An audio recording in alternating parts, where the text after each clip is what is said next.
Fala galera, tudo bem com vocês? Na aula da semana vamos dar continuidade às categorias de mundo, que é a atividade 22 da apostila de número 3 de interpretação. Então nós vamos ver os efeitos de subjetividade. Vocês lembram bem que nós trabalhamos com os efeitos relacionados à objetividade de um texto. E hoje nós vamos focar já nas características referentes a essa subjetividade, ok? Vamos lá? Primeiro, esse efeito da subjetividade, como se manifesta nos textos? Nós encontramos a subjetividade, sempre pensando, tá?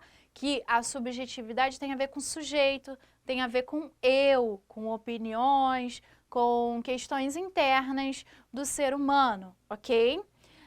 A gente encontra textos literários como efeito de subjetividade, claro, é na literatura que a gente vê a subjetividade do artista relacionada ao movimento literário. A gente também encontra em textos publicitários, eles utilizam dessa subjetividade para persuadir o leitor. A gente encontra na nossa oralidade, com características do nosso cotidiano, da nossa linguagem oral e informal.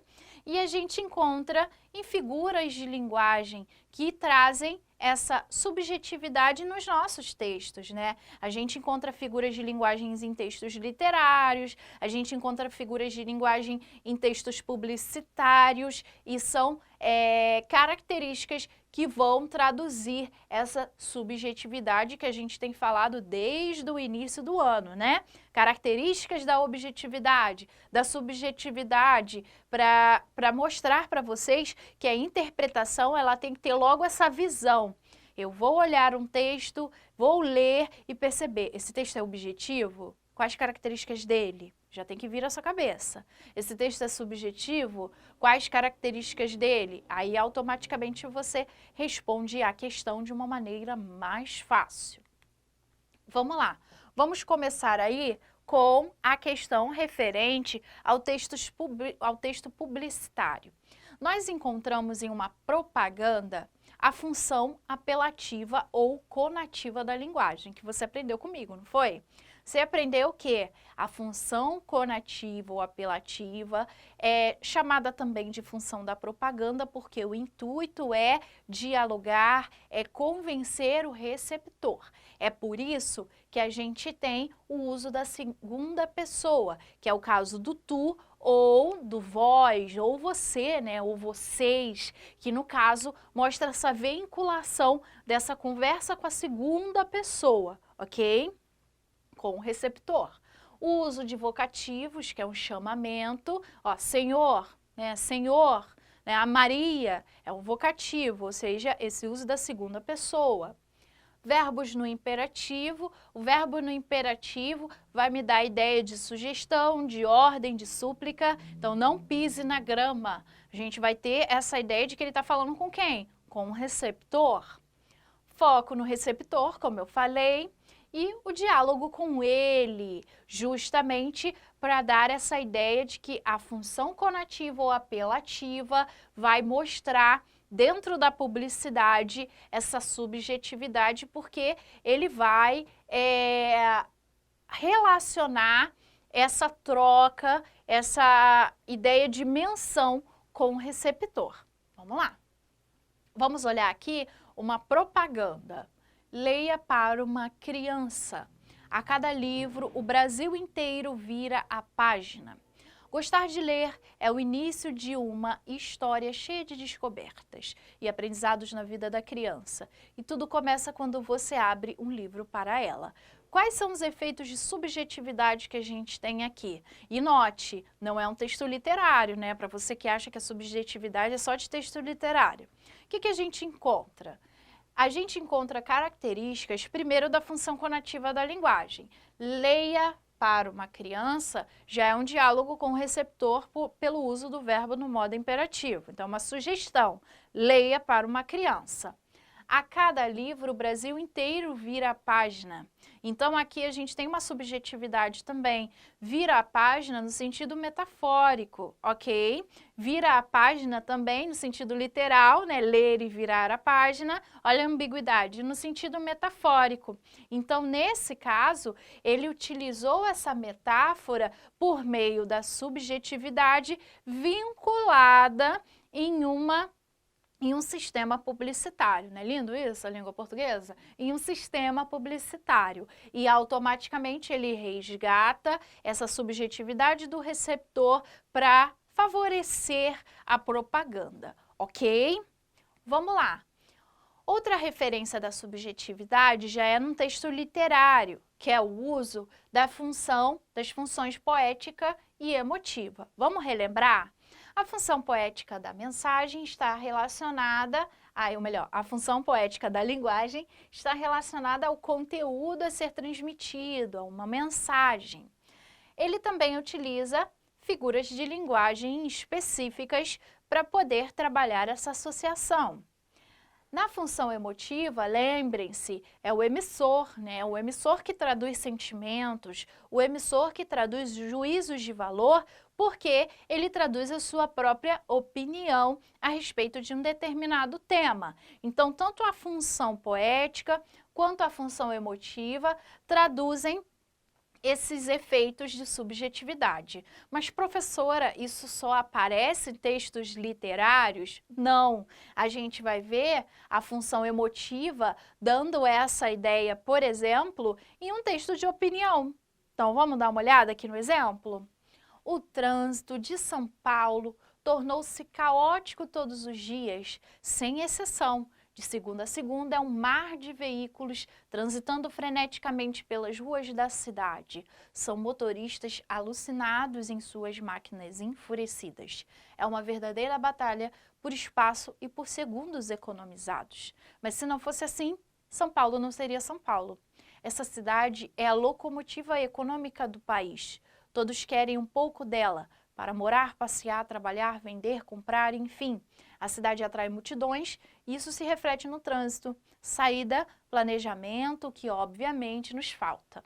Esse não é um texto literário, não é verdade? Não tem nenhuma característica como literário, mas é um texto em que o enunciador está demonstrando a sua opinião. Nós dizemos que é função emotiva por conta de palavras que expressam o juízo de valor do emissor, né, do enunciador, que é a mesma coisa. Que palavras são essas? Figuras de linguagens específicas e o uso de determinados adjetivos, por exemplo, que vão caracterizar essa opinião que só o enunciador tem. Então vamos lá. Quando ele diz tornou-se caótico, uma opinião dele. É um mar de veículos, olha a metáfora. É o mar de veículos, motoristas alucinados, verdadeira batalha, locomotiva econômica do país. Essa sucessão aí de metáforas traduzem a opinião do emissor dentro da função o quê? Emotiva, o que traz uma carga de subjetividade. Lembrem-se, essas palavras que estão em vermelho só denotam essa subjetividade do enunciador, o que confere aí uma característica dentro do âmbito das figuras de linguagem, beleza? Não é apenas no texto literário. Vamos lá. Por último, nós temos o emprego de palavras que denotam juízo de valor. Nós aprendemos na primeira aula de categorias de mundo que nós temos os efeitos de objetividade e ausência de palavras que indicam esse juízo de valor. Aqui nós vamos ter a presença de palavras que indicam juízos de valor. Que presença é essa? Adjetivos, verbos, substantivos, advérbios. Essas classes gramaticais trazem um pouco de subjetividade, usando aí uma alocação, né, dessas próprias classes. Por exemplo, costuma-se dizer que o jornalismo brasileiro contemporâneo é como a Grécia, só tem colunas e ruínas.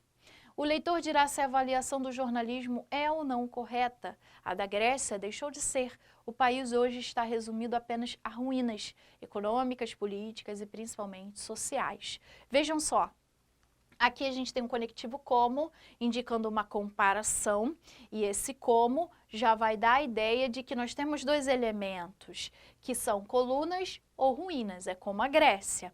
E aqui ele vai utilizar o quê? De que o país está resumido em ruínas, mostrando uma ambiguidade, né? Ruínas não no sentido literal, mas ruínas econômicas, políticas, sociais, né? Resquícios sociais. Ou seja, aqui eu tenho um substantivo que vai denotar essa subjetividade do enunciador também, ok? Então, o que que você viu aqui? Vimos que na aula referente aos efeitos de objetividade, nós temos características relacionadas a isso. E na aula de hoje, nós vimos os efeitos da subjetividade e as características como identificação de marcas linguísticas, presença de juízo de valor, função poética, função conativa da linguagem, função emotiva, ok? O uso de substantivos, adjetivos, advérbios que conferem essa subjetividade do enunciador. Vamos às questões? Vamos lá. A gente tem uma questão aqui da UERJ, dentro do poema em si chamado Os Poemas. Vamos primeiro à questão em si, depois para o texto. Vamos lá. Os versos acima podem ser lidos como uma pressuposição do autor sobre o texto literário.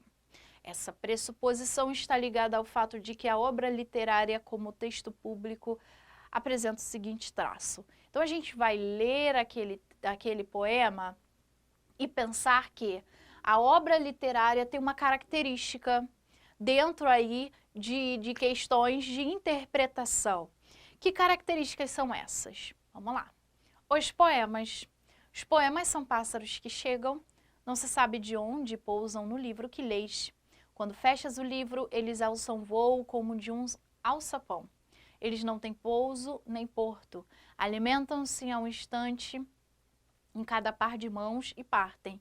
E olhas então essas tuas mãos vazias no maravilhado espanto de saberes que o alimento deles já estava em ti. Então a gente lê um poema que fala de uma comparação, de uma metáfora de que os poemas são pássaros e eles pousam em determinados lugares e deixam, digamos assim, aquele conhecimento, ok?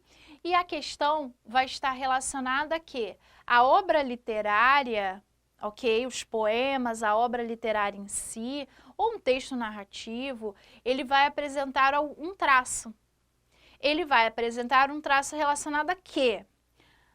Ela é aberta, né? A obra é aberta a várias leituras, provoca desejo de transformação, integra experiências de contestação ou expressa sentimentos contraditórios. E aí, gente?